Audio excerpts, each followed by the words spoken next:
With the recent news of Disney now owning 10% of Epic Games, it sparked a lot of discussion regarding the future of Fortnite. While observing many of the common arguments on this topic on the most peaceful social media platform, I've noticed two different types of stances. One, this is great news for the game and opens many doors for new opportunities. And two, this should worry us. And while I'm more of a 70-30 on the situation, it's got me thinking about an existential question regarding Fortnite. Do collabs ruin Fortnite? In the TLDR for the Subway Surfer addicts, yes and no. But that may or may not change with the Disney collaboration in the near future. But for those who want to hear me ramble and yap about this topic, join me on my magical Disney journey. Also, I have a creator code now. It would be chill, valid / wholesome if you would use it on your next item shop purchase. Hold on, I'm supposed to what?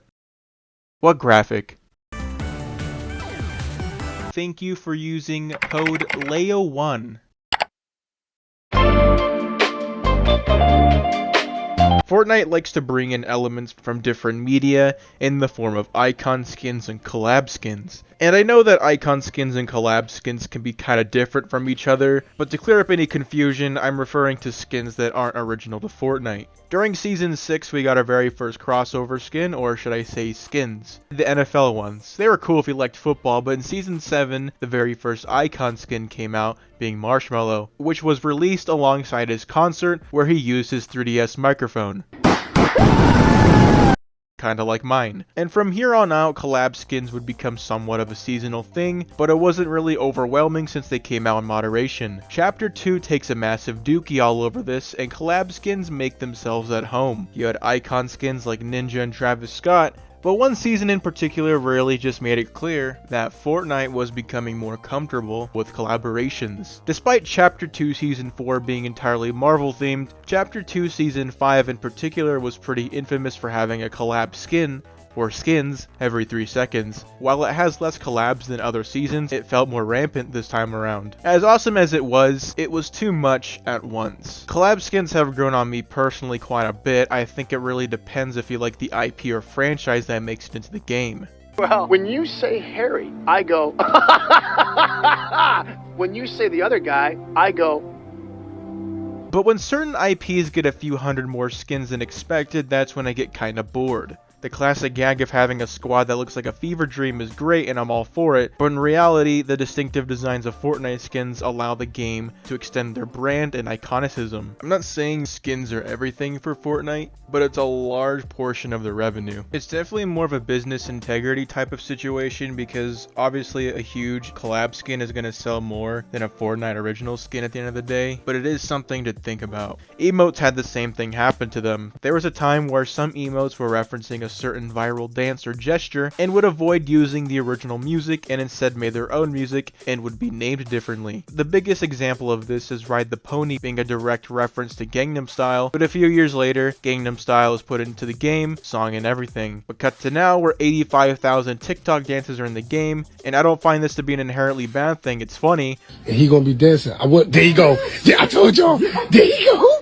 There you go. There you go. But we're at a point now where adding a reference to pop culture media nowadays doesn't seem surprising from Fortnite. I myself enjoy these collabs, but I also like original characters. I don't believe collabs harm the game. I do in fact think they help the game in some aspects. The success of Fortnite has marginally been attributed to collaborations, and I'm not saying that's the only reason why Fortnite succeeded, but it's definitely something worth noting. While the player count and state of the game seems to be doing well, the identity of Fortnite on the other hand, I don't know. Fortnite has always been known to be a silly game. It's still known as a silly fever dream game, but it's now earned a reputation of being a metaverse game. While it was revealed to us recently that Fortnite was always supposed to be a game that branches off into different platforms, it still might rub people the wrong way given that the game had an established feel and identity, and in recent years is slowly becoming more and more of a marketing platform. And even this season, where updates have been relatively tame, and I'm talking about throughout the season, not the actual launch, the main bits of content that's been added into Chapter 5 Season 1 have just been collaborations with the Metal Gear Solid items and the Ninja Turtles event. And while this is really cool and it's fun, it's still riding on the coattails of a collaboration. I made it special.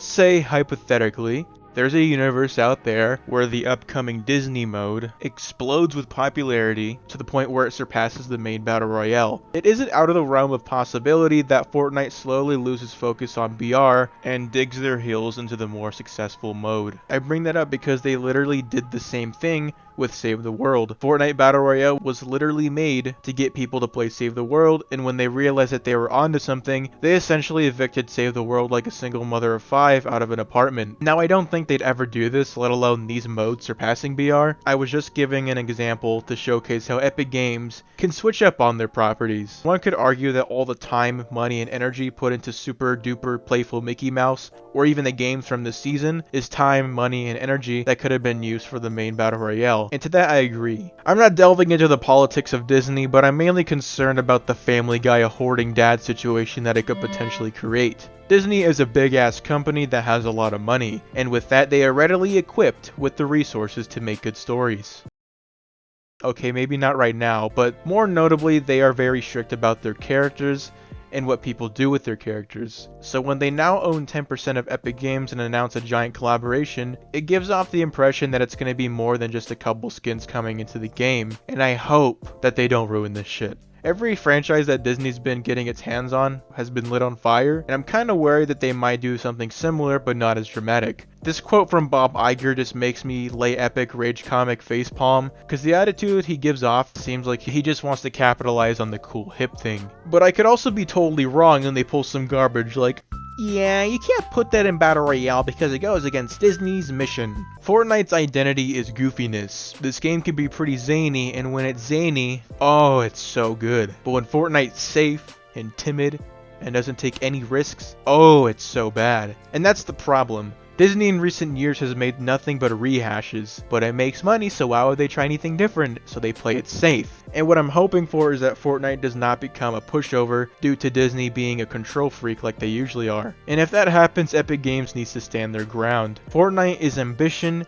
and Disney is apprehension. These two don't go together, but maybe the yin and yang nature could be a good dynamic for both Disney and Fortnite. If you honestly think about it, the properties that Disney ruined are film franchises that require a good level of writing, but were instead bloated by Disney with terrible writing, fan service, and fluff. Which in turn made these movies and shows essentially the fast food of movies and television. Fortnite is not a movie or a show. It just needs to be fun all around, mindful of the community, and filled with content. And Disney might honestly be a decent helping hand in that department since they focus on dopamine rushes and fun. In reality, we probably don't have to worry about this for a while, but I wanted to use this video as a time capsule to look back at later on and either go, looks like we didn't have to worry about anything after all, or, yeah, we pretty much called it. With that being said, I hope you enjoyed my beautifully jolly Disney video that was very all over the place. Next video is going to be a bit more structured, and we're going to tackle a certain genre on Fortnite YouTube, so be on the lookout for that. If you want to use my creator code, Leo1, in the item shop and support the cause, that would make me super giddy. Thank you all for watching, have a wholesome day, and fly away today.